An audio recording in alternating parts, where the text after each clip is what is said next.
Yan, uwian na naman.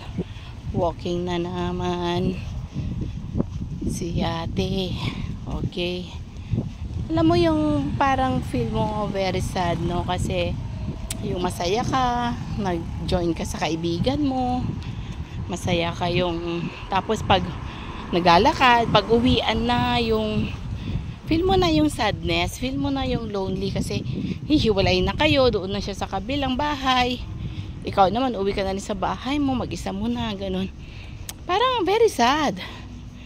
Sa Pinas laging ganyan, yung I feel alone, patas ng mission, pagkatapos ng larga, yung ang sarap yung imimit mo sila, pupuntahan mo sila, nagmamadali ka, pero yung pag-uuwian na iisa mo, yun, kasi yung friend ko nga is pag lumalabas kami, nakiki-birthday, kasi magka-work kami, iisa yung uuwian naming bahay.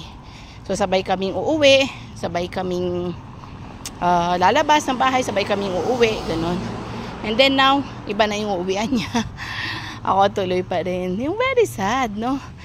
Pero may ginagawa ang Lord. Ang kagandahan naman doon is yung nag-off siya, sabay na kami ng off, nagkikita kami on town. Yan, gaya ngayon, nagsabay kami sa isang friend, sabay kaming yung ligo, yung pool, nagkamain, nagluto, yung everything, ganun. And then kanya-kanya after ng day off, so kanya-kanyang uwi, di ba?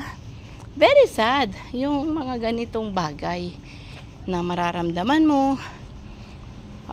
Pero kagandahan dito is yun nga, pinapatatag ako ng Panginoon na kasama natin ang God kahit nag-iisa tayo. For how many years na I'm alone, walking, mag-isa, here or sa Pinas. Pero ang kagandahan is, yun nga po, kasama natin ang Panginoon na lagi kong tinatandaan yung sinabi ng Bible, sinabi ng God na, I will never leave you, nor forsake you, for I am with you. No? Yung footprint in the sand, lagi ko natatandaan na yung bakat ng paa, habang tinitignan niya, dalawa, sinusundan niya yung footprint doon sa sand. And then, na-realize niya na iisa na lang yung footprint na, yung paa niya na lang, yung footprint ng paa niya lang nakita niya, wala na yung isa. So, nag-question siya kay Lord. Sabi niya, Lord, you said, once I decided to follow you, you walk with me all the way. But I noticed, sabi niya, when I saw yung footprints, it's only one. It was then, sabi niya, that you will leave me. But, alam mo, sagot ng Panginoon, my child, sabi niya, my precious child, I love you. And I will never leave you during your times of suffering, trials, problem. The footprint that you are seeing is not yours. That's mine, sabi ng Panginoon, because I carried you. Amen. Ganda, no? Buhat-buhat pala tayo ng ating Panginoon. Yung footprint na nakikita natin, hindi atin yun. Yun ay sa Panginoon. Kasi buhat-buhat niya tayo.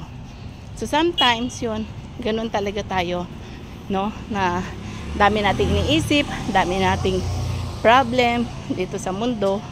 Pero yun nga po, tandaan natin na yung footprint na yun is hindi pala sa atin. Yung akala mo na dinaganan ka ng langit at lupa, akala mo yung problem mo na walang solusyon, merong solusyon po yan.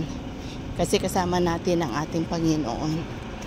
Siya ang ating kasama, di tayo iwanan, at lagi siyang nandoon.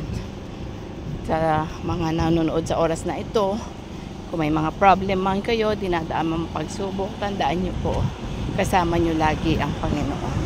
At tandaan nyo, nasabi din niya, I will never leave you, nor forsake you, for I am with you. So muli, shalom, shalom. May the Lord God bless you all. And bye for now.